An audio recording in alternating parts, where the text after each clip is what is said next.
ভাবি আরে এরকম ভাবে কিস্তি দিলে তো কোনো সমস্যাই নেই। আমার তো চাই এরকম কিস্তি, কারণ তাহলে সামনের সপ্তাহে আবার কিস্তি নিতে চলে আসবেন। আমাদের ফ্যামিলি থাকে সে বাড়িতে, আমরা থাকি একা একা এটি। আমরা তো এরকম কিস্তি চাই কিন্তু পাই না, কিন্তু তাকে সাপোর্টটা বলতেও পারি না। দেখ আপনি যে কিস্তিটা দিলেন না আমার খুব ভালো লাগছে। সমস্যা নেই, তাহলে এখন থেকে কিন্তু প্রতি সপ্তাহে কিস্তি এই বাড়িতে নিব। ঠিক আছে, খালি ওখানে গিয়ে ভাবি বলে একবার আসবেন, এখানে চলে বাদ বাকি আমি দেখে। ঠিক আছে ভাবি, কি যেন না জানে কাউকে বলার দরকার নাই। কিস্তি কি সপ্তাহে একদিনই দেবেন না 2 দিন? না কিস্তি সপ্তাহে একদিন।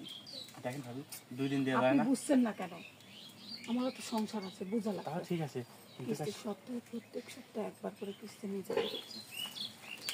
দেখেন যদি 2 দিন দেওয়া যায় আবার তাহলে ভালোই হতো। বেশি বেশি পাওয়ার লাগে বেশি